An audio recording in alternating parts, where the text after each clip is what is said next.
Et bonjour à tous, bienvenue sur The Money Show, le podcast qui parle d'argent, mais pas que.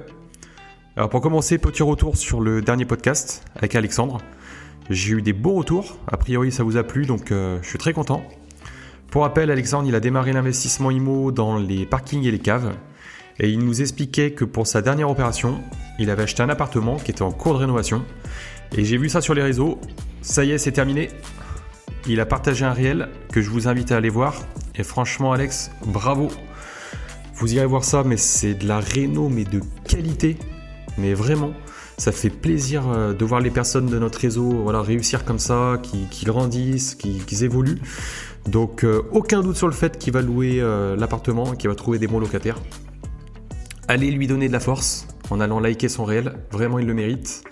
Et Alex, je te souhaite le meilleur pour la suite. Sinon, merci pour les nouveaux commentaires et notes 5 étoiles. On est maintenant à 14 notes sur Spotify, 17 sur Apple Podcasts. Merci à Alex GC69 et les Décodello pour leurs derniers commentaires. Merci également pour les partages sur les réseaux. Et je vous le dis à chaque épisode, et puis bien évidemment je continuerai dans les prochains. Mais les notes, les commentaires et les partages, c'est vraiment ce qui me motive à continuer le podcast, à aller démarcher des nouveaux invités, à vous apporter de la valeur. Donc je compte vraiment sur vous. Vraiment, vraiment, vraiment. En plus, les écoutes du podcast, elles commencent à décoller. Donc je suis super content que la communauté, elle grandisse petit à petit et que le podcast touche de plus en plus de personnes. Donc merci encore. Aujourd'hui, on reçoit Ismaël dans le podcast. Je suis très heureux de l'avoir interviewé. On ne s'est jamais vu en physique avec Ismaël, mais on a fait connaissance virtuellement par le biais d'un ami commun, investisseur, qui s'appelle Sylvain et que je salue au passage. Alors Ismaël, il a plusieurs casquettes. Déjà, il a commencé l'investissement immobilier par du locatif, donc il a une bonne base bien solide. Ensuite, il a continué avec du marchand de biens. Il a aussi un podcast sur l'investissement en règle générale, donc l'immobilier, la crypto, la bourse, etc. Je vous laisse aller voir ça. D'ailleurs, j'étais passé dans son podcast, donc je vous laisse aussi écouter ça. Vous verrez, il a un beau parcours. C'est quelqu'un qui transpire la joie de vivre, mais vraiment. Et moi, à titre perso, les personnes comme ça me motive. Vous pouvez pas savoir. Et puis, on en parlera un peu plus en détail dans le podcast. Mais Ismaël, il propose de participer à ces opérations de marchand de biens en financement participatif. Donc attention, le risque zéro n'existe pas.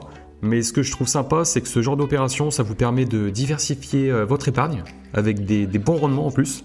Donc je vous laisse aller faire un petit tour sur son profil pour voir ça. Les liens sont en description du podcast. Et Ismaël, encore une fois, merci pour ton intervention. Sur ce, je vous laisse avec l'épisode du jour qui, j'espère, vous plaira. Et bonjour à tous, aujourd'hui je reçois Ismaël dans le podcast. Alors je suis très heureux de l'accueillir et je le remercie à nouveau d'avoir accepté l'invitation. Yes. Alors avec Ismaël on se connaît depuis quelques mois seulement. En fait je suis passé dans son podcast qui s'appelle La Bonne Fortune. Et puis j'ai aimé son parcours, son approche et surtout ce qu'il est en train de mettre en place avec sa communauté. Donc c'est la raison pour laquelle j'ai décidé de l'inviter sur le podcast. Je trouve qu'il a un parcours inspirant. Donc Ismaël, j'aimerais que tu te présentes rapidement. Quel âge as-tu, qui es-tu et que fais-tu ? Yes, écoute, salut Romain, bonjour à toutes et à tous. Je suis vraiment super heureux également de venir sur ton excellent podcast qui se lance et qui va cartonner à n'en pas douter. Moi, je m'appelle Ismaël Bernus. J'ai envie de me décrire tout d'abord comme un investisseur heureux, d'une certaine manière, avec une partie aussi entrepreneur. J'ai eu un parcours, aujourd'hui j'ai 38 ans, je suis de 85, j'ai eu un parcours dans le salariat, plus précisément en qualité de militaire puis fonctionnaire, le tout dans le domaine donc chez les sapeurs-pompiers, avec à mes 20 ans où je m'engage chez les sapeurs-pompiers de Paris, donc avec la casquette de militaire comme je le disais, et ça pendant 6 ans, et après donc j'ai passé mon concours pompier professionnel pour continuer à exercer ce métier, mais dans la fonction publique, et ce qui m'a amené à atterrir à côté de Lille, où j'y ai fait 10 ans de ma vie, sachant que moi je suis originaire de Poitiers, tout comme ma compagne, et donc passer ces 16 ans de pompier entre Paris et Lille. Là maintenant, ça fait un peu plus de 4 ans que je suis revenu sur mes terres poitevines, où il y a 4 ans, donc j'ai démissionné des pompiers pour me consacrer 100% à mes investissements, avec notamment une grosse appétence sur l'immobilier, même s'il n'y a pas que ça, mais okay. C'est vraiment ce qui m'a permis d'être un petit peu game changer et puis de revenir m'installer sur Poitiers, qui était la raison principale de ma démission. C'était vraiment la volonté de revenir sur mes terres. Sur notre parcours, on a eu avec ma compagne la chance d'avoir 2 magnifiques filles donc dans le Nord, qui ont aujourd'hui 5 et 7 ans. C'est vraiment merveilleux, et donc le fait voilà, qu'elles aient grandi comme ça un petit peu dans le Nord, à 600 km un petit peu de la famille, où on était vraiment isolés. Bon, on avait tout un cercle, un réseau d'amis vraiment très très proches, une nounou extraordinaire, mais voilà, on aime quand même partager des moments avec les grands-parents, etc., la famille, les frères et sœurs, et donc le fait de pouvoir aussi revenir s'installer avec les filles, ça permet de profiter de plein d'autres moments aussi en famille, et ce qui a été une source de motivation pour vraiment voilà, revenir s'installer ici, et encore une fois démissionner il y a 4 ans pour aller basculer et s'investir à 300% sur l'investissement. Ouais. Ok, bon bah écoute, on reviendra dans le détail à ce sujet. J'ai 2 petites questions pour toi, Ismaël. J'aimerais que tu nous dises si tu as une personne au cours de ta vie, une ou des personnes qui t'ont inspiré, et que tu nous dises pourquoi. Oh là, ouais, très très belle question. Il y en a plein, et au quotidien, et ça évolue tous les jours. Tu vois, toi en premier lieu, tu es une source d'inspiration, vraiment depuis notre rencontre. Merci. Et je te le dis vraiment sans but en blanc, mais tout le monde m'inspire. En fait, je pense qu'on peut tirer du bon de chacun, vraiment, quand on voit le parcours. Qu'est-ce qu'on peut réaliser. Après, j'ai quand même une appétence pour tout ce qui est l'art d'une façon générale, plutôt sur la musique. J'adore le sport également. Il y a énormément d'athlètes dans plusieurs disciplines qui m'ont inspiré. Quand j'étais petit, dans mon enfance, je sais que j'aimais pas trop la lecture, mais j'ai toujours aimé un petit peu les biographies. Notamment, j'avais lu, je sais pas quel âge, peut-être 7-8 ans, une biographie sur Bob Marley. Ça m'a vraiment énormément inspiré, sur Malcolm X, sur Mandela également, des personnes comme ça. Et puis dernièrement, avec l'envie d'investir, d'entreprendre, pas mal de biographies aussi sur ce domaine-là, d'entrepreneuriat, d'investissement. Que ce soit la biographie de Phil Knight, le fondateur de Nike, ou d'autres. Ouais, c'est excellent. Et donc énormément de personnes comme ça qui m'ont inspiré. Après, voilà, j'ai envie de dire des grandes personnes tutélaires, peut-être Nelson Mandela, peut-être Bob Marley, ou d'autres personnes comme ça qui ont accompli énormément de choses. Ouais. Eh ben, écoute, hyper intéressant. Et puis je pense aussi ce que tu vas chercher dans toutes les biographies ou même autobiographies, c'est le parcours en fait des gens, comment, voilà, leur évolution, peut-être un petit peu leurs galères, leurs échecs et leurs réussites. C'est peut-être ça que tu vas chercher un petit peu à droite à gauche, c'est ça? Ouais, clairement. Après, sur les bouquins comme ça, ils sont bien écrits, faciles à lire souvent. Alors, il y a le côté aussi un petit peu divertissement, à l'image de quand on regarde une série sur Netflix ou autre.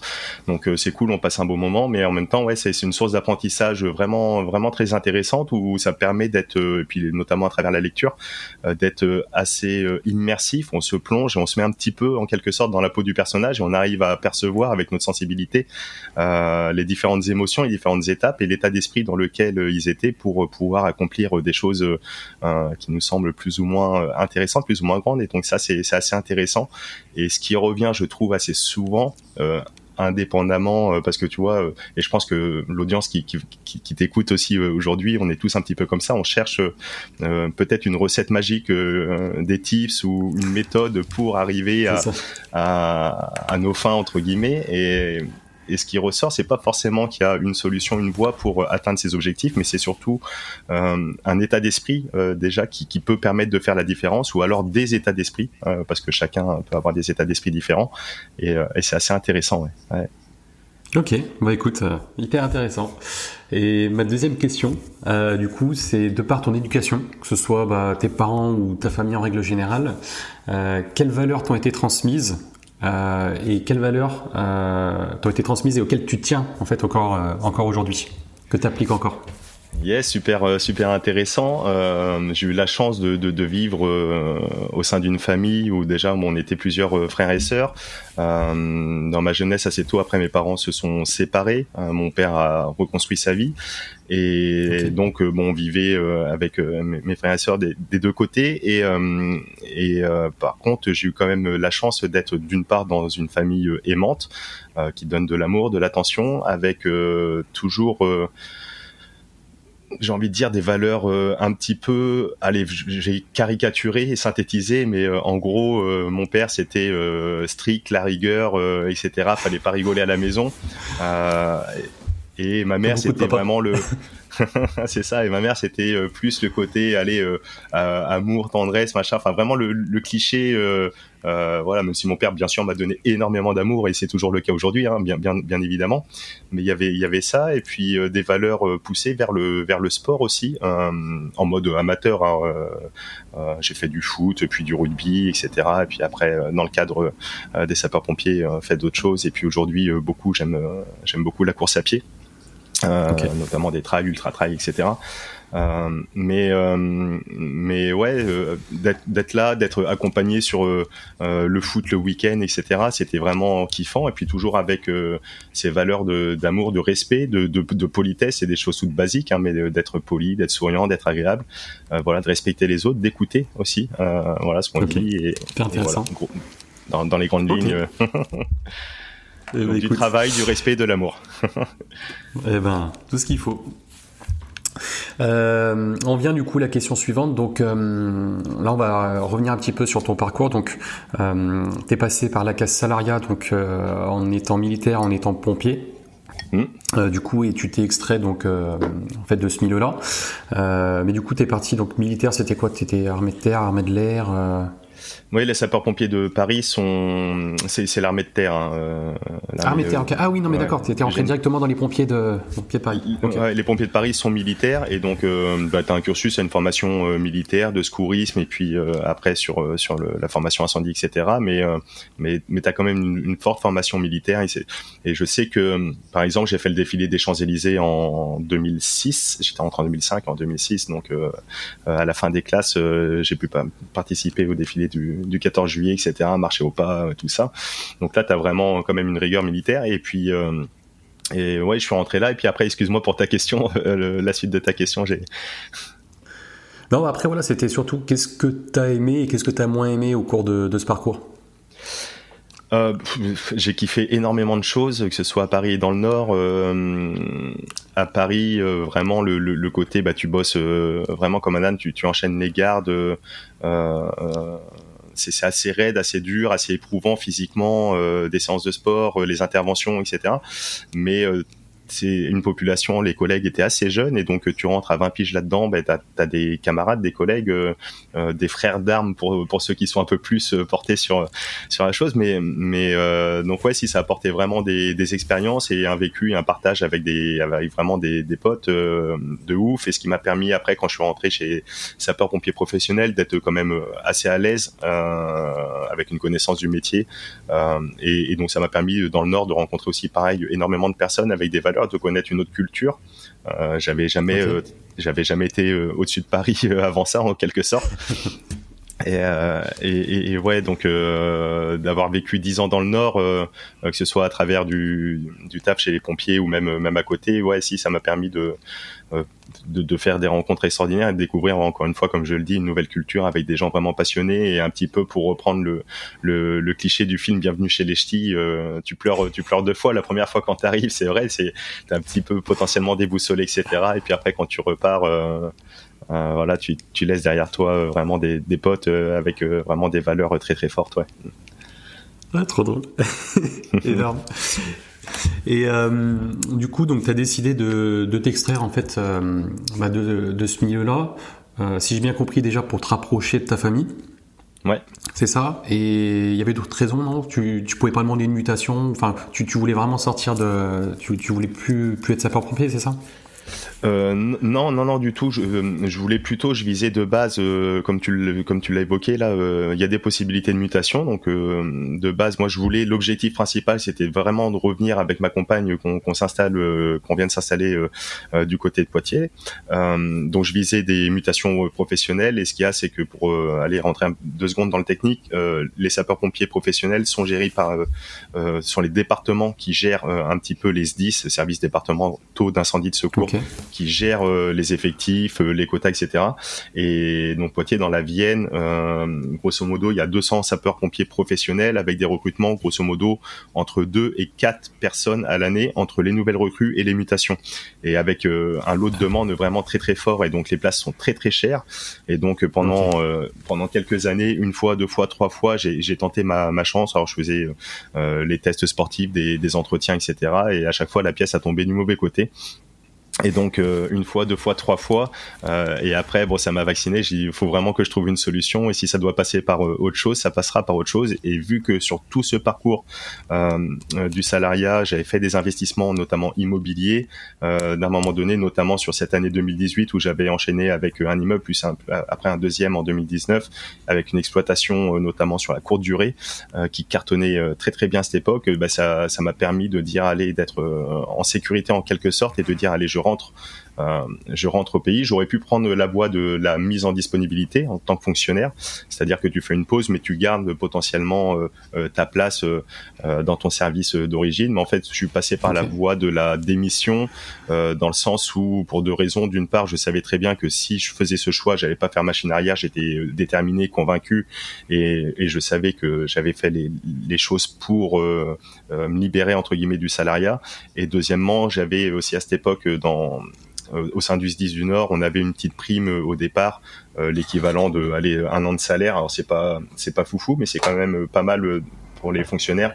Et je me suis dit, en prenant en plus cette prime, etc., ça va me permettre d'accélérer des investissements, et puis me remettre encore plus en sécurité. Et voilà. Et si demain, pour X raison, il y avait vraiment mal donne, etc., et je devrais retrouver un boulot, j'aurais pu recommencer le cursus, éventuellement de rentrer chez les sapeurs-pompiers en repartant de 0, soit en faisant le concours, soit en rentrant par voie hors concours, mais vraiment il y a d'autres voies d'accès, ou alors même les pompiers volontaires, etc. Enfin bref, vraiment dans le pire des cas, je me suis dit que j'aurais toujours du travail, ou en sécurité incendie, ou en sauveteur de plage, ou en autre. Enfin bref, il y a toujours que des opportunités, que des solutions, donc il n'y avait pas de souci là-dessus. Et donc, t'as commencé à investir quand tu étais dans le salariat, et au début, c'était peut-être pas forcément pour partir du salariat, non? T'avais commencé, c'était pourquoi? C'était pour faire un complément, pour la retraite, pour une raison spécifique, ouais? Ouais, clairement. En fait, j'ai investi très très tôt, à mes 20 ans, au bout de quelques mois là que j'ai été embauché. Donc mes premiers salaires, tout ça. Donc j'habitais chez ma mère à cette époque, et donc les premiers salaires, je sais pas, je devais gagner en 2005 1 500 €. Donc c'était plutôt assez confortable quand tu vis chez ta mère, t'as aucune dépense, et tu passes de 0 à 1 500 €. Donc j'en ai profité pour faire un petit peu la fête, etc. Je mettais un petit peu de côté, mais donc j'ai bien profité. Mais passé 2-3 mois, j'ai vite compris que maman, t'es bien gentille, mais maintenant j'ai envie de prendre mon indépendance, et j'ai voulu pour me loger tout simplement. Et que de passer par la case location, j'ai vite compris que me dire si j'achète sur Poitiers un petit appartement, parce qu'à l'époque, donc j'étais à Paris, mais on faisait les allers-retours pour les gardes. Donc on était logé en caserne pour la journée, 2 jours, ou voire les 3 jours de suite où on travaillait. On était en caserne, et après la journée, les 2 jours ou les 3 jours de repos, je revenais sur Poitiers. Et donc là, que de payer un loyer 400 € pour me loger sur un T2, etc. Je me suis dit, si j'achète les appartements, grosso modo, de ce que je visais, un T2 40 mètres carrés, c'était entre 60 et 70 000 €. Si je fais un crédit sur 20 ans avec les taux de l'époque, ça me fait une mensualité grosso modo de 400 €. Et donc je me suis dit, que de mettre mon argent par les fenêtres, entre guillemets, je vais acheter mon appartement sur 20 ans, je vais payer la même somme, et dans 20 ans, je serai l'homme le plus riche du monde, parce que j'aurai mon loyer en moins de 400 €. et voilà, donc j'ai vraiment commencé un petit peu comme ça, un peu naïvement, mais assez rapidement. Et après, quand j'ai muté dans le Nord, donc 3-4 ans après, parce que le temps que j'achète, etc., en fait, il a dû se passer 1 an et demi. Et 4 ans après, quand je suis parti dans le Nord, mais il a dû se poser la question de cet appartement. Qu'est-ce que j'en fais? Soit je le vends, soit je le mets en location. Donc j'ai mis en location à l'époque. Donc j'ai été chercher mes baux en papeterie, etc. À l'ancienne. J'ai fait l'annonce sur le Bon Coin qui existait déjà. Okay. Je mets l'annonce du soir. J'ai 10 appels pour faire des visites, pour louer, etc. Donc je sélectionne les dossiers, je me renseigne un petit peu sur ce qu'il faut demander pour choisir son locataire et tout de suite ça s'est loué. Et de là j'ai jamais eu de vacances locatives de plus d'une semaine. Grosso modo il y avait un turnover tous les 2 ans et je me suis dit putain c'est pas mal cette histoire parce qu'en fait t'investis, en fait c'est le locataire qui paye ton crédit et toi t'es plutôt peinard quoi. Donc je me suis dit ça c'est cool. Et après ce qui m'a fait enchaîner avec madame de racheter un nouvel appartement comme ça, j'ai refinancé ce premier etc.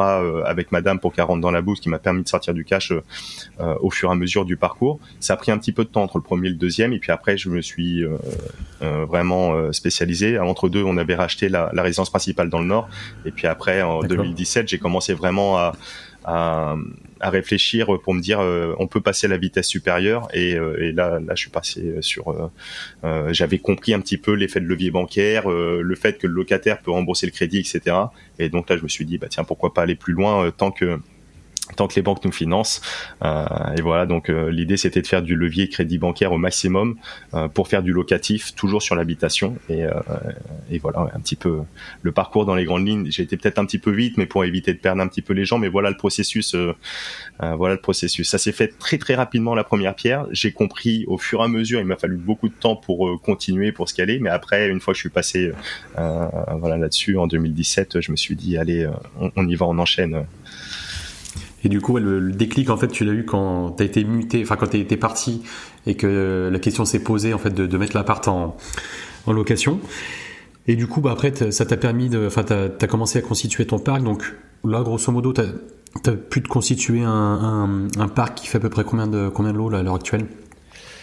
À l'heure actuelle, donc j'ai toujours cet appartement, ce premier appartement là, il tourne toujours. Alors c'est pas le plus rentable, mais vu que je suis pas du tout embêté dessus, ça tourne et tout, donc c'est plutôt sympa. Deuxième petit appartement que j'avais acheté avec ma compagne. Ensuite, on a une autre résidence principale qu'on a revendue. Après, j'ai fait donc un immeuble de 5 lots en 2018, un autre immeuble de 7 lots, 5 d'habitation, 2 locaux commerciaux en 2019-2020 en association. Et puis là, donc ça s'est calmé un petit peu parce que d'un point de vue de l'emprunt bancaire, à titre personnel, j'étais un petit peu bloqué avec le HCSF, etc. Tu connais ça mieux que tout le monde. Et donc je me suis calmé un petit peu et là, je reprends avec, je fais une acquisition là d'un autre appartement là sur Limoges parce que j'ai eu une très très belle opportunité là pour le mois prochain, et puis je vais me tourner sur de l'achat-revente aussi pour cette année. Et pour la partie locative, tu t'exploites, tu fais quoi? Tu fais de la location courte durée, tu fais de la location nue, meublée, non? Tu fais un peu de tout ou t'es spécialisé dans quelque chose?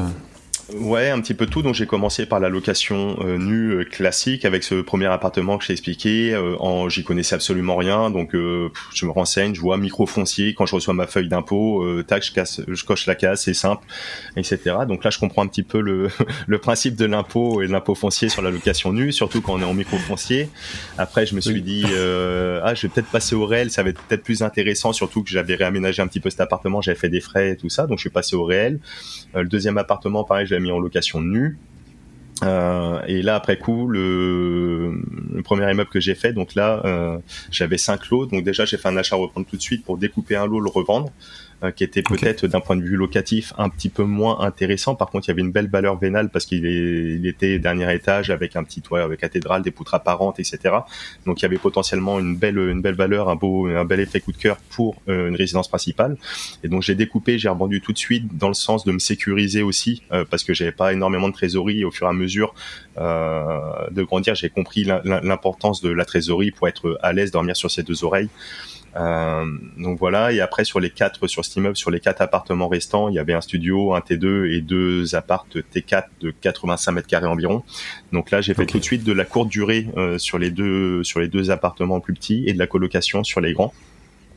Ça a bien cartonné tout de suite et après j'ai même rebasculé en courte durée sur les 2 grands appartements T4. Voilà, et sur le deuxième lot, sur le deuxième immeuble que j'ai fait, donc là celui-là je l'avais fait en association, je sais pas si je te l'ai dit, mais je commençais déjà à être bloqué un petit peu par les banques. Okay. Donc le fait de m'associer, ça m'a permis de faire l'acquisition. Et là, donc il y a 5 appartements T2, grosso modo 50 mètres carrés chacun, qui eux sont loués dans le cadre d'une SCI à l'IS. Et moi j'en loue 2 sur ces 5, j'en loue 2 moi à titre personnel pour faire de la sous-location. Donc j'en loue 2 à la SCI que j'ai avec les copains et que je réexploite en courte durée dedans. Et puis après il y a les deux locaux professionnels, donc un restaurant et un local sur une psychologue qui sont loués quoi. Donc aujourd'hui plutôt axé un petit peu de location normale et après de la courte durée quoi. Ok, et du coup je fais un petit aparté courte durée. Tu loues des T4 alors? Oui. Tu vois, c'est pas courant. C'est pas courant dans le sens où moi, on va dire tous mes copains ou toutes les connaissances que j'ai qui font la location courte durée, principalement, c'est des studios, c'est une chambre. Ouais. Certains 2 chambres. Et là, du coup, 4 chambres. Et t'arrives à avoir un bon taux d'occupation. Enfin, tout est. Ouais, excellente question. Excellente question. C'est vrai que je l'ai fait un petit peu par défaut et pour tester aussi. Un des bons principes de la courte durée, ce que je trouve intéressant, c'est que tu peux tester ton marché sans risque, dans le sens où t'es pas soumis à un bail. Donc, si la personne se pose la question, qui est intéressée pour aller sur ce mode de location, un des grands avantages, c'est que allez, il faut le meubler par contre, mais si quelqu'un se pose la question entre louer meublé classique ou une colocation meublée classique ou la courte durée, mais qu'il hésite, j'ai envie de dire tester la courte durée, parce que suffit de créer son annonce, on met sur les plateformes. Après il y a des solutions pour optimiser avec des sites internet en direct, etc., pour sélectionner des plateformes, mais peu importe, on crée son annonce, on fait son appartement, on crée son annonce, et si on le teste, ça fonctionne, très bien, tant mieux, si ça convient. Et si ça ne convient pas, terminé, on arrête, on enlève l'annonce des plateformes et puis on repasse sur le mode de location classique. Donc on peut pas se tromper entre guillemets que l'inverse, c'est pas forcément vrai, parce qu'une fois qu'on l'a mis en location, soit en location nue avec des baux de 3 ans, soit en location meublée avec des baux de 1 an, là on est pris par le bail, et tant que le locataire reste dedans, c'est très très compliqué de récupérer son bien pour le tester. Donc de le tester en courte durée, c'est possible. Et donc c'est venu un petit peu comme ça, mais pour le coup moi à l'inverse. Donc j'avais commencé, comme je te dis, T4 avec la colocation, et au fur et à mesure j'avais un petit peu de turnover, là pour le coup beaucoup plus de turnover sur la colocation. C'était plutôt axé soit des jeunes cadres au premier boulot, ou alors des étudiants, et donc grosso modo sur les 6 chambres j'avais 2, 3, 4 turnover dans l'année, au mois de juin typiquement, etc.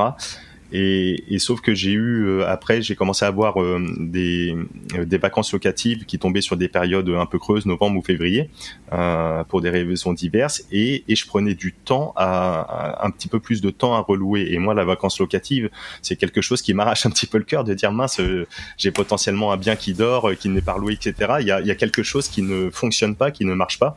Alors il y a la concurrence qui s'est énormément développée sur le marché de la colocation, de la courte durée également sur mon secteur, on pourra en revenir, mais le fait d'avoir cette vacance locative, une chambre puis 2 chambres, etc., je me suis dit mince, l'intérêt de la colocation il est perdu. Autant limite que je le loue en meublé classique, je serais moins embêté que de ce turnover, que de la gestion des locataires, etc., pour un rendement in fine quasiment similaire. Et donc je me suis dit attends, quand j'ai reçu une 3e demande de départ, donc qui était répartie sur les 2 appartements, grosso modo j'avais 2 personnes qui restaient dans un appartement, plus une seule dans l'autre. Je me suis dit tiens, pourquoi pas tester, est-ce que l'autre personne peut rejoindre les 2 autres, et je vais tester sur un appartement la courte durée, tiens, pourquoi pas le tester. Et c'est ce que j'ai fait, et ça a cartonné tout de suite. Il y avait de la demande locative, etc. Et donc après, au fur et à mesure des départs de la 2e colocation, je les ai pas remplacés pour me tourner là-dessus également.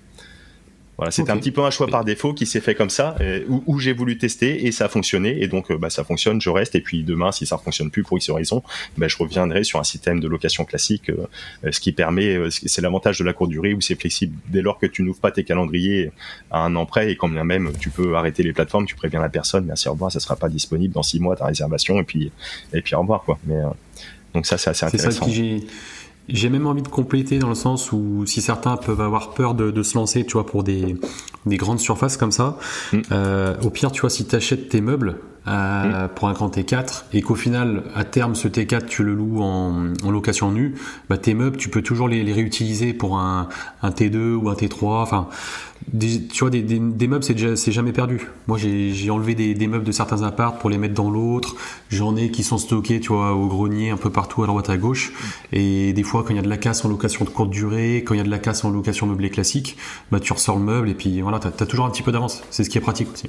Ouais, exactement. Dès lors qu'on est un petit peu à l'aise sur la trésorerie, qu'on peut faire cet effort d'investissement supplémentaire, comme tu dis, il y a que des solutions. Soit on les réutilise, soit ça nous fait du stock pour le turnover, soit potentiellement on peut les revendre également, etc., etc. Il y a que des solutions. Et donc c'est assez simple de tester. Alors c'est plus simple si on est sûr de vouloir se lancer sur de la location meublée classique. Donc là, il y a zéro risque parce que dans tous les cas, les meubles seront réutilisés directement sur l'exploitation du bien. Mais comme tu le dis, même si on hésite entre location nue et courte durée, on peut le tester. Et puis les meubles, on trouvera toujours à les réutiliser pour peu qu'on soit un petit peu malin, débrouillard et qu'on ait une vision et qu'on soit aussi à l'aise en trésorerie. C'est sûr que si on est light, déjà des fois faut faire des choix quand même un peu plus sécures. Ça dépend de chacun. Ouais. Exactement. Et du coup, pour la suite de ton parcours, donc voilà, tu t'es lancé dans le locatif et tu disais tout à l'heure que tu te lances là en marchand de biens. Enfin, tu as fait plusieurs opérations du coup en nom propre, c'est ça? C'était quoi? C'était des achats-reventes de résidence principale?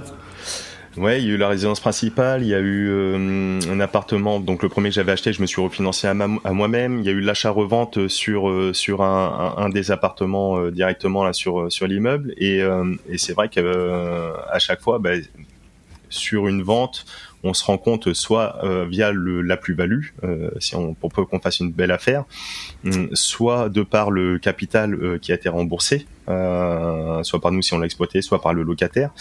À un moment donné, là, ça peut être tout de suite des sommes bien plus conséquentes qu'un cash flow, on va dire positif, pour peu qu'on fasse une opération intéressante de 100, 200, 300 euros, c'est toujours intéressant, mais sur un achat-revente, on peut vraiment faire, des bascules d'un point de vue financier un petit peu plus importantes.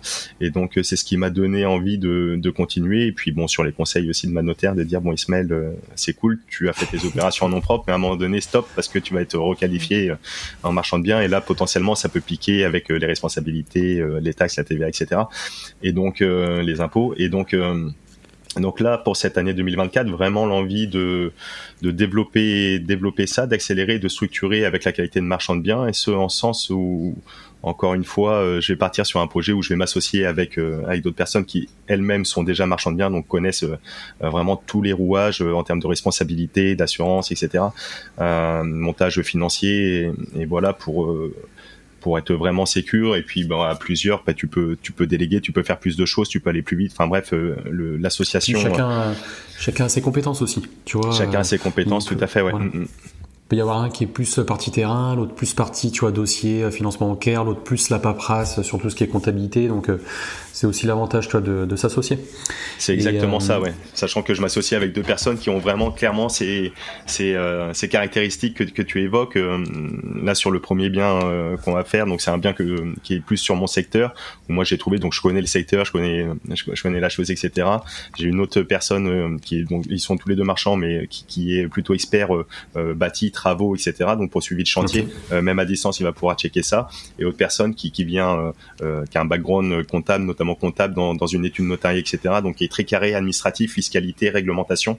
Et donc comme ça permet une complémentarité, comme tu dis. Et je crois énormément au pouvoir de l'association pour ça, pour mutualiser les compétences, mettre à disposition les compétences de chacun, et en même temps, en plus, c'est toujours plus kiffant de faire les choses, à plusieurs, de partager. Et donc ça, c'est cool. Ouais, c'est exactement ça. Ouais. C'est ça, parce que c'est vrai qu'on n'a pas forcément notre entourage qui fait du marchand, qui fait du locatif, donc des fois on a tendance un petit peu à se sentir seul. Donc le fait aussi de s'entourer de personnes comme ça, c'est toujours intéressant. On se sent moins seul, et puis ça permet déjà d'avancer. Et ça permet aussi, du coup, tu pourras parler aussi de cette association, parce qu'il y a un projet aussi qui est lié avec cette association. Je te laisse en parler, si tu veux. Ouais, carrément. Pour aller sur le thème de l'association comme ça, et je pense souvent quand on débute, mais indépendamment d'où on en est dans notre parcours, je pense que c'est plus un côté d'état d'esprit, mais quand on fait de l'investissement, notamment immobilier, bon, on aime bien, c'est notre petit appartement, c'est notre maison, c'est notre immeuble, donc on aime bien, au début, on va à la banque, on fait notre crédit, tiens, j'ai soulevé 200, 300, 400 000, 500 000, 1 million, 2 millions, peu importe, mais c'est mon bien, c'est à moi, ça m'appartient, et donc on aime bien faire les choses tout seul et de dire, ah non, et certains sont pas prêts de s'associer avec d'autres qui ont pour X raisons, soit des pensées limitantes, soit des peurs fondées. Est-ce qu'on va réussir à s'entendre? Est-ce qu'on va réussir à s'entendre sur le long terme? Non, avec lui je ferai jamais de business. J'ai peur de me faire arnaquer. Ou alors même sans ça, je sais pas moi, un bien qui est intéressant, mais je vais devoir laisser 30, 40, 50% du bien. Ouais, donc je disais sur l'association, juste pour revenir sur l'association, on peut avoir tendance à dire je veux faire les choses tout seul, et pour différentes raisons, que ce soit la peur de partager un bout de gâteau, ça va m'en faire moins, etc. Et au final, mieux vaut peut-être avoir un peu moins, mais sur plusieurs trucs, et d'aller plus vite, d'aller plus loin. Et enfin, après voilà, c'est une question d'état d'esprit, mais franchement, le fait de m'être associé sur projet précédent, c'est peut-être une des meilleures choses qui me soit donné d'être arrivé, dans le sens où, d'une part, ça m'a permis de concrétiser un projet sur lequel j'étais bloqué financièrement. Mais indépendamment de ça, de le concrétiser, ça m'a permis d'apprendre avec des personnes qui étaient à l'époque potentiellement plus avancées que moi sur certains domaines, et en même temps de faire des rencontres exceptionnelles qui m'ont permis aussi de faire d'autres investissements sur d'autres classes d'actifs, etc., etc. Et donc ça a permis de débloquer. Et donc en fait, ouais, le fait de partager, mais bon, après c'est vraiment personnel à tout à chacun. Il y en a qui aiment partager des aventures, il y en a qui préfèrent être dans leur coin, ou ça peut être de la timidité ou autre chose, mais voilà. Donc l'association, ouais, c'est à mon sens, c'est dommage, quoi.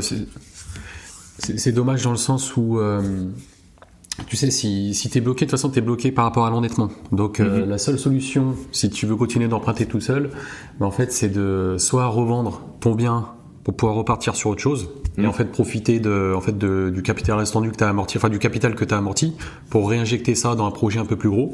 Mais sinon t'as pas 36 solutions. Soit tu touches, je sais pas, une donation ou des choses comme ça pour pouvoir rembourser ton crédit, ou alors tous les mois, le cash flow que tu fais, tu le gardes et tu fais un remboursement anticipé. Mais c'est vrai que c'est dommage de se bloquer, tu vois, 2, 3, 5, 10, même 15 ans. Hein. C'est vrai que c'est dommage. Donc, autant profiter de l'association pour pouvoir lever encore plus de fonds. Et puis voilà. Exactement. Et donc, pour ce projet, pour répondre à ta question, en effet, donc, ce projet donc d'activité de marchand de biens, il se veut également donc participatif, de le faire. Donc comme tu le dis, j'ai un podcast, donc La Bonne Fortune, j'ai une petite communauté privée aussi autour de ce podcast, et l'idée c'est de faire participer et la communauté, ceux qui sont dedans, et également toutes les personnes à l'extérieur, pour dire allons même plus loin que l'association que je vais faire avec les deux amis que je te disais, et donc de dire tiens, pourquoi pas avoir et donner la possibilité d'investir dans des projets d'achat-revente, des projets que tout le monde peut comprendre très très facilement, des projets qui se veulent courts, sur des durées courtes, très très safe, avec des marges correctes. Alors pas forcément les plus folles, parce que une activité de marchand de biens se veut une activité récurrente, où on empile un petit peu, entre guillemets, on enchaîne les projets, donc on va pas forcément trouver la pépite du siècle tous les mois, entre guillemets, mais par contre des projets safe, secure, où tu fais une marge à 20, 30, 40%, potentiellement ça peut être assez simple, et encore une fois, la nature du projet, la simplicité du projet va être aussi déterminant, si ce n'est plus que la marge réelle derrière, entre un projet vraiment où tu découpes, t'achètes le matin, tu revends du soir, pour aller à l'extrême, tu fais une marge de même 15%, t'es content, ou alors un autre projet, tu vas faire une marge de 50, 60, 80%, mais qui va te prendre 4 ans, des galères, un suivi travaux, des DP, des machins, des trucs dans tous les sens, avec pourquoi pas, mais c'est encore autre chose, quoi. Et donc là, l'idée, c'est vraiment de se tourner sur des projets très très safe, très très simples, très très rapides, et avec des rendements proposés sur les investisseurs à plus de 10 points. Donc je pense qu'à l'heure où cette émission sortira, on sera dedans vraiment très très bien, et donc il y aura la possibilité de suivre pour celles et ceux qui souhaitent, soit à travers La Bonne Fortune, la communauté de La Bonne Fortune, ou alors avec Le Bon Flip, LBF, Le Bon Flip, qui sera vraiment la société, la marque dédiée à cette activité de marchand et de financement participatif, pour les investisseurs. De toute façon, je mettrai ça je mettrai, si tu veux, les liens dans la description du podcast, que ce soit voilà ton podcast ou même ton compte, et les gens que potentiellement qui potentiellement peuvent être intéressés, voilà, qu'ils n'hésitent pas à te contacter pour pouvoir bénéficier soit sur cette première opération, soit sur les suivantes, de rendement qui dépasse les 10%. Et c'est vrai que en termes de diversification aussi, c'est hyper intéressant, dans le sens où on peut partir sur l'IMO, on peut partir sur la bourse, on peut partir sur pas mal de choses. Et ça, c'est un autre moyen encore de diversifier et de placer ses fonds. Exactement. Donc, et c'est un moyen de placer ses fonds et sur des projets qui sont encore une fois faciles et compréhensibles, parce que c'est intéressant de goûter, de tester. Après, ça dépend de l'appétence de chacun. Il y en a qui sont peut-être full crypto, et dans les cryptos qui sont full ICO, nouveaux projets, etc. Et des fois peut-être même sans connaître le projet qui est derrière, qui sont un petit peu, la roulette russe, et je passe mes billes là-dedans, j'y crois, allez, je croise les doigts et puis on verra. En gros, je gratte le ticket du loto et puis on verra ce qui se passe. Mais il y en a d'autres qui sont peut-être plus rationnels, plus structurés, et qui veulent savoir dans quoi ils investissent. Et c'est vrai que l'immobilier, c'est quelque chose qui rassemble un petit peu tout le monde. Et je pense que 100% de ton audience est familiarisée avec l'immobilier, de près ou de loin. Ils le pratiquent de près ou de loin. Et c'est vrai que c'est quelque chose quand même qui parle à tout le monde, comparé peut-être d'autres classes d'actifs qui sont peut-être pas forcément toujours très très compréhensibles. Qu'est-ce qui se cache derrière, quel est le véhicule d'investissement, etc. C'est pas forcément très très compréhensible toujours. Donc là au moins c'est aussi intéressant, et ça permet de sécuriser l'investissement aussi, je trouve. Et puis ça reste aussi, tu vois, parce que moi, pour avoir déjà fait du crowdfunding IMO, honnêtement, je me souviens même plus la plateforme avec laquelle j'avais fait ça à l'époque, mais c'était pour de la promotion. Donc tu vois, déjà, c'est quand même des plus gros projets, c'est quand même des choses auxquelles c'est pas abstrait, mais tu sais, ils te disent, on fait tel projet, il y aura, je sais pas, une centaine de logements, etc. Là, ça reste des plus petits projets, tu sais que tu mises, on va dire, plus sur la personne. Enfin, tu mises sur le projet, mais tu mises aussi sur les personnes qui mettent ça en place. Donc, je trouve que c'est sympa aussi, tu vois, ça permet de s'aider entre copains déjà. Toi, ça te permet de faire ton projet. Moi, derrière, ça me permet, tu vois, d'avoir une petite rémunération. Donc, je trouve ça aussi intéressant, même si tu fais du co-founding IMO, de diversifier au sein de ce co-founding, de faire des projets promotion et projets, entre guillemets, plus petits marchands. Et c'est vrai qu'on va dire à l'heure actuelle où la promotion, c'est un peu plus compliqué, on va dire. C'est un peu plus compliqué parce qu'il y a pas mal de promoteurs qui mettent la clé sous la porte. Ça peut être aussi un autre moyen de diversifier, de prendre aussi un peu moins de risques. Il y a les plateformes certainement sur Anaxago ou Minity, tu as dû investir, qui sont les plateformes peut-être référentes, enfin les plus anciennes sur le marché francophone, qui sont très très costauds, qui sont très sérieuses. Ils sont en place depuis 2014 toutes les deux, si je dis pas de bêtises.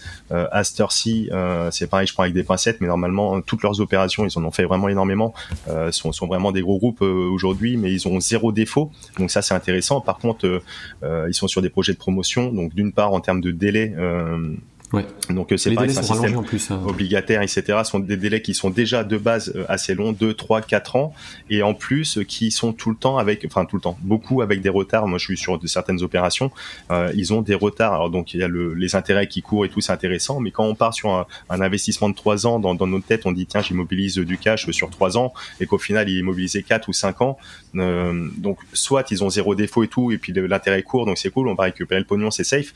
Mais mince, moi j'avais prévu de récupérer ça au bout de 3 ans, c'est ce qui est déjà relativement long potentiellement, et le fait que ça dépasse. Alors l'immobilier, sa vie, il y a toujours des retards sur les chantiers, sur les travaux, mais sur des grosses structures comme ça, c'est peut-être ça aujourd'hui le défaut, en plus que leur taux d'intérêt de l'investissement purement financier a eu quand même tendance à beaucoup baisser, et on est souvent là sur des rendements peut-être à 7, 8, 9 points grand max. Donc l'idée c'est ça, à travers des opérations de plus à taille humaine, comme tu le dis, sur des petites opérations faciles, etc., d'être plus flexible, et donc de pouvoir proposer forcément beaucoup moins d'opportunités, mais des opportunités plus funky, plus compréhensibles, plus à taille humaine, et plus rémunératrices. En tout cas, c'est vraiment l'idée qu'on a avec le bon flip notamment. Ok. Et on va dire, pour clôturer la partie IMO, est-ce que tu aurais des conseils, un ou des conseils pour 2 types de personnes? Tiens, pour la personne qui démarre dans l'immobilier, un petit tips. Et puis pour la personne qui commence à avancer et qui veut continuer. Ouais, la personne qui démarre dans l'immobilier, déjà félicitations. À mon sens, c'est vraiment très très intéressant de pouvoir, et en tout cas c'est un des moyens les plus simples, les plus accessibles de se construire vraiment un patrimoine. Encore une fois, notamment via le levier, l'effet de levier bancaire, pardon. Mais je pense que sur ton podcast, les gens connaissent très très bien ceux qui t'écoutent, donc ils sont plus si débutants que ça. Mais oui, d'y aller, félicitations. Et deuxièmement, donc d'y aller sans trop se poser de questions. Alors pas y aller en tête brûlée, c'est pas du tout ça, mais de se dire aujourd'hui, il y a énormément de contenu sur Internet. Ta superbe émission on est un des exemples, et on a des blogs, on a des livres, on a des ressources quasiment infinies sur le sujet. Donc ça, c'est super intéressant parce que ce sont des mines riches d'informations. Mais des fois, trop d'informations, à vouloir trop connaître, ça tue l'information, ça brouille les pistes et ça empêche le passage à l'action. Donc une fois qu'on a peut-être les bases, compris les différents systèmes d'exploitation avec ce que ça engendre en termes de travail, d'investissement derrière, on choisit une stratégie, on y va, on se lance, on goûte, mais faut quand même y aller. Et pareil, écouter ceux qui font, ceux qui savent, ceux qui ont déjà fait. Donc typiquement, toi, Romain, écoutez le podcast de Romain parce que voilà, il est du milieu, il raconte pas des bêtises, plutôt qu'écouter son collègue à la machine de café qui a jamais rien fait et qui a un avis toujours sur tout bien tranché, mais qui a jamais rien fait. Donc non, écoutez ceux qui ont déjà fait, s'inspirer des personnes qui ont déjà fait, qui sont dans la thématique, et voilà, mais sans trop se prendre la tête. Donc ça pour la partie débutant. Et celles et ceux qui sont à un niveau un peu plus avancé, qui veulent enchaîner, pareil, félicitations si c'est leur voie, leur kiff.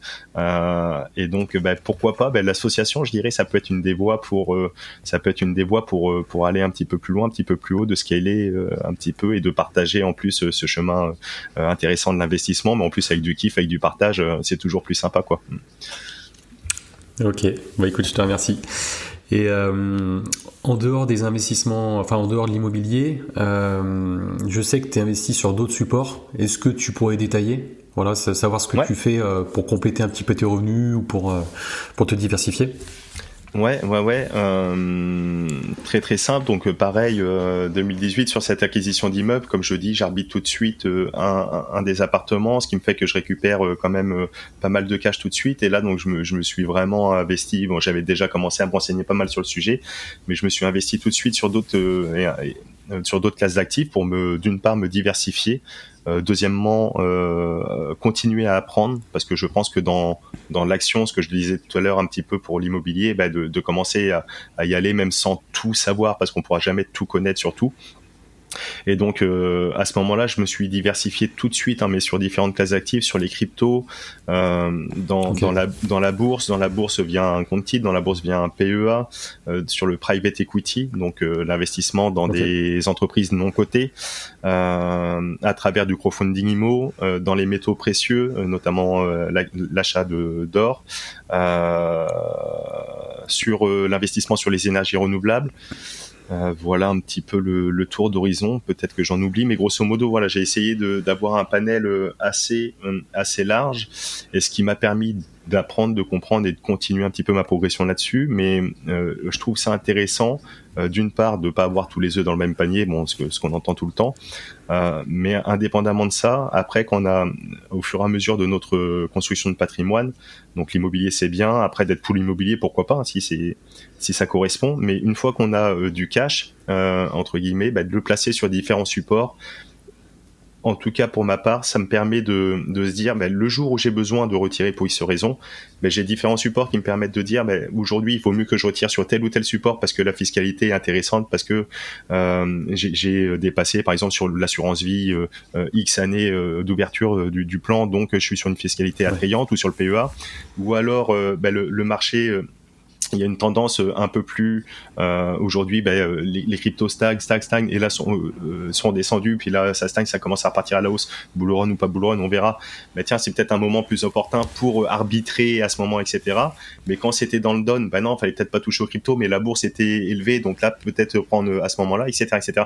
Et donc ça me permet d'arbitrer d'une part en fonction de la performance de l'actif, parce qu'on sait qu'il y a potentiellement des décorrélations en fonction des classes d'actifs. Et deuxièmement, d'un point de vue de la fiscalité, de taper dans le support qui est le plus opportun au moment donné aussi. Et donc, ça me laisse le choix, voilà, que si quelqu'un met tout sur un seul et même support, pourquoi pas. Mais si on met tout sur un PEA qu'on vient d'ouvrir, on sait qu'on est bloqué 5 ans. Et donc, si on tire 1 euro, le PEA d'une part se ferme déjà, donc on perd l'intérêt. Et en plus, on va être sur une fiscalité à plein pot. Donc, c'est peut-être pas une bonne stratégie de faire tout full sur PEA une fois qu'il est tout juste ouvert. Donc, le fait de diversifier comme ça permet, pour ces différentes raisons, d'une part de viser de la performance et deuxièmement d'être, voilà, notamment à travers la fiscalité. Après, je suis pas du tout un trader. Je regarde pas les cours, etc. au quotidien, c'est pas mon truc, ça me saoule. Mais le fait d'être diversifié comme ça, je m'occupe de rien, un petit peu de DCA sur ces classes d'actifs et hop, je reprends ce que j'ai besoin quand j'ai envie. Voilà. Mais l'idée, c'est encore une fois de faire construire le patrimoine, la boule de neige, et puis voilà. Ok, donc hyper diversifié alors, pas mal diversifié, je trouve. Hyper intéressant. Encore 2-3 petites questions, Ismaël. Déjà, t'as un podcast, La Bonne Fortune, que tu as créé il y a combien de temps exactement ? Il y a 3 ans, maintenant ça va faire 3 ans, un tout petit peu moins de 3 ans là, ouais. Ok, donc tu sors un épisode tous les combien de temps ? C'est régulier ou c'est Ah non, pas du tout. Non, ok. Alors, non. Au début, c'était régulier. J'étais parti sur un rythme d'un par semaine, mais comme tu le sais, c'est quand même du taf, c'est quand même etc. On a une vie à côté. Il y a les investissements, il y a la famille, il y a le sport, il y a plein de choses. Et donc voilà. Et aujourd'hui, donc c'est vraiment très très aléatoire. Alors, je peux faire 6 mois sans mettre d'épisode, ou alors après repartir avec un rythme d'un épisode par semaine. C'est vraiment assez aléatoire. Aujourd'hui, j'ai à peu près 60 émissions. J'ai eu le plaisir de t'accueillir d'ailleurs sur une des dernières émissions. Celles et ceux qui veulent découvrir sur le parcours, sur le chemin d'un banquier et d'en savoir plus, je les invite à venir écouter cet épisode passionnant où tu as donné plein de tips. Mais non, c'est vraiment de façon très très aléatoire. Ouais. Y a pas de. Et l'idée de la création de ce podcast, en fait, c'était quoi en fait ? C'était le partage, c'est ça ? C'était. Ouais, toujours pareil. D'une part, l'envie d'apprendre encore plus, et que d'apprendre à être simple consommateur. Je consomme énormément de contenu, de podcasts, de livres, etc., comme je disais, donc ça c'est ok, mais le fait d'être également acteur, ça implique un petit peu plus. Le fait de pouvoir à travers ce média échanger avec des personnes qui m'inspirent, qui sont développées dans tel ou tel domaine, ça permet d'apprendre énormément. Et il y avait aussi la notion de partage. Forcément, le jour où j'ai démissionné des pompiers pour me consacrer full à l'investissement, j'avais investi pas mal aussi sur les cryptos à cette époque, etc. Il y avait une hype. Comment on fait pour investir sur les cryptos ? Comment tu fais pour l'immobilier ? Okay. Tiens, la courte durée, etc. Les gens me demandaient, les proches, etc. Et donc, le fait de faire cette émission aussi me permettait de partager un petit peu plus grand nombre et d'éviter de me répéter 100 fois, on va dire, et de toucher éventuellement aussi d'autres personnes. Donc ça c'était cool. Donc l'apprentissage, le partage, et puis le kiff, quoi, parce que c'est toujours kiffant de discuter de sujets dans lesquels on est passionné. Ça peut être la mamie qui est inscrite au club de tricot depuis 30 ans, elle va vouloir partager avec ses copines et discuter de tricot avec ses copines. Tu vois, elle va mettre le cœur. Nous c'est pareil. On kiffe l'investissement, on kiffe tout ça à apprendre, et donc l'apprentissage, le partage et le kiff. Et je suppose que c'est aussi un peu dans le même état d'esprit que tu as créé ta communauté. En fait, pour faire simple, Ismaël a créé pour l'instant c'est un petit groupe WhatsApp, c'est ça ? Ouais. Dans lequel on est, en fait, il y a tout type de personnes. Il y a des alors, principalement des investisseurs immobiliers. Ouais. Mais en fait, il y en a qui sont investis, sur plus en immo, plus en bourse. Il y a un peu toutes les compétences aussi. Yes. Il y a pas mal d'entrepreneurs. Il y a des entrepreneurs, il y a des CGP, etc. Ouais. Et l'idée en fait aussi de commencer à créer cette communauté, c'était pareil, c'était le partage, c'était l'échange de connaissances, c'était toutes ces choses-là. Exactement, ouais, c'est toujours pareil, de s'entourer de personnes intéressantes, et on a à apprendre encore une fois de chacun. Et j'en reviens à ta première question, qui m'a inspiré ? Il y a tellement de personnes, et j'espère continuer à être inspiré par énormément d'autres personnes à l'avenir. Et donc cette communauté en fait partie, ouais, tout à fait, ouais. Ok. J'ai plus que 2 questions, Ismaël. On arrivera après au terme du podcast. J'aimerais que tu nous dises si voilà, si tu as des passions, tu fais du sport. Alors t'en as parlé un petit peu au cours du podcast, mais voilà, que tu décrives un petit peu tes passions, tes passe-temps, ton sport, etc. Là, je sais que on en parlait il y a quelques temps au téléphone. Tu te relances un petit défi déjà sportif. Yes. Ouais, bah sur la partie du sport, alors j'ai plusieurs passions. Alors tu vois, une passion par exemple le jardinage, le potager. Ok. Là, on switch complètement des domaines. Je pense pas que tu vas avoir beaucoup d'invités qui vont te parler de potager sur ton émission, mais c'est un des sujets qui me passionne. Et alors j'ai un petit terrain, etc. Je fais mon petit bout de truc, mais vraiment axé entre guillemets tout ce qui sont les concepts de la permaculture, du non-travail du sol, etc., etc. J'aime bien me renseigner. D'accord. Et développer et voilà, faire là-dessus. Donc je trouve ça kiffant. T'es dehors, t'es les mains dans la terre, t'es peinard. Ça permet aussi d'amener un petit peu les enfants sur cette voie-ci, un peu la nature, la découverte. Et puis en tant que fin gourmand, bah, j'aime bien manger des bons produits. Donc écoute, en plus ils viennent du jardin, ouais, pourquoi pas. Donc il y a ça. Et sinon bah oui, le sport après en loisir. Hein. Le sport ça reste vraiment amateur. J'ai fait du foot, du rugby, etc. Après avec les pompiers, bon, pas mal de courses à pied, un petit peu de muscu, on va dire poids de corps, des tractions, des cordes et tout ce qu'on peut faire chez les pompiers, chez les militaires. Et là depuis 2018-2019, pareil, je me suis pris un petit peu plus à la course à pied. Toujours en loisir, mais plus sur des distances un peu plus longues, où j'ai eu l'opportunité, le plaisir et la chance de participer, par exemple, au marathon du Mont Blanc, au trail, au festival des Templiers, l'intégrale d'Écosse, pour celles et ceux à qui ça parle. Donc là, c'était un 62 km avec 3000 mètres de dénivelé. L'an dernier, là, j'ai fait le trail de la Côte d'Opale, donc j'ai eu le plaisir de retourner dans le Nord, participer avec des potes du Nord, donc pareil, un 42 km avec beaucoup moins de dénivelé, mais bon, les dunes de la Slack, les galets, les trucs, c'était vraiment sympa.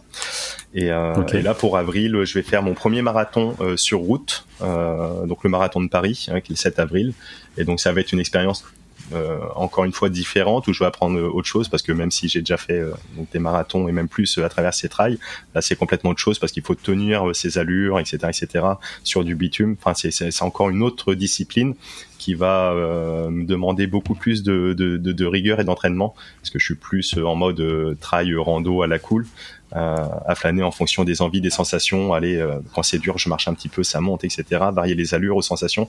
Mais là, de tenir une allure sur 4 heures, hein, je vise que 4 heures, hein, ou moins de 4 heures, mais c'est énorme vraiment, déjà. Non, c'est vraiment en amateur, c'est rien du tout. Il y en a énormément qui font 3h30, 3 heures, moins de 3 heures, enfin bref. Donc, mais voilà, en tout cas, c'est un kiff. Et voilà, donc l'idée, c'est de le faire, de le finir, de bien le vivre et voilà, de tenir ses objectifs. Donc voilà, donc là, je suis en pleine petite préparation. Eh ben, je te souhaite beaucoup courage. Moi, j'en ai fait un en 2023, là. Donc, tu fais en combien, toi? 3 sorties par semaine, non? 3 ou 4? 4, ouais.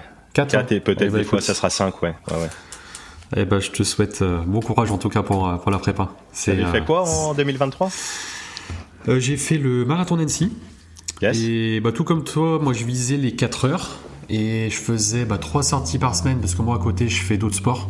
Et au final, j'ai fait 3h45 et 39 secondes. Donc j'étais plutôt content, très à l'aise. En fait, la prépa, autant là, j'ai détesté la prépa. Ah ouais. Parce que voilà, tu fais ça en semaine, le soir après le boulot, donc il fait nuit, donc c'était entraînement tout le temps à la frontale, en plus tout le temps au même endroit, je tournais en rond, etc. C'était franchement la prépa, j'ai subi. Autant le marathon, mais du kiff, mais du début à la fin, souriant. Franchement, j'ai même pas subi. C'était presque facile, entre guillemets, j'ai envie de dire. Et c'est marrant, un petit peu pour aussi faire le lien avec le mindset, si tu veux. T'en as beaucoup qui parlent du mur, tu sais, des 30 km. Ouais. Et moi, je m'étais mis en tête dès le début de la prépa. En fait, je visualisais beaucoup. Je visualisais tout le temps la ligne d'arrivée, avec le sourire, les pleurs, enfin le fait d'être heureux. Et en fait, à aucun moment j'ai eu ce mur, tu vois, des 30 bornes. Yes. Et par contre, quand j'ai franchi la ligne d'arrivée, donc voilà, tu vois, des pleurs, enfin super content, sourire et tout. 15-20 secondes après, donc j'étais très bien, j'ai pu relancer tout le long, machin. J'ai franchi la ligne, j'ai eu mal partout. Mais quand je te dis j'ai eu mal partout, c'est que je tremblais, j'avais mal aux jambes, j'arrivais plus à tenir debout. mal de partout. Alors que les 42 bornes, ça s'est passé, mais c'était du pur plaisir, quoi. Et c'est marrant, c'est à quel point le mindset peut te conditionner, en fait. Je trouve ça le mental, c'est ouf. Je sais pas s'il y a des stats ou scientifiquement quelle portion ça pourrait représenter dans la performance, mais ouais, c'est énorme. C'est quand le marathon d'Annecy, c'est quelle période? Moi, c'était le 15 ou 16 avril, quelque chose comme ça. Donc, tu vois, la prépa, c'était mi-janvier, tu vois, donc... Prépa d'hiver, mais ouais, en effet, ouais c'est ça. Ce que je fais en ce moment, c'est pas forcément agréable. Tu vois, ce matin, j'ai fait mon petit footing justement pour tester des nouvelles chaussures. Juste une petite demi-heure à la cool, mais bon, sous la pluie, avec le vent qui te fouette un peu la tête et tout. J'avoue, c'est pas les plus kiffants, mais bon, c'est comme ça. Et ben, écoute, en tout cas, je te souhaite bon courage. Enfin, la commune, on te souhaite bon courage, et puis tu nous feras un petit retour là-dessus. Yes, avec plaisir, mais ouais.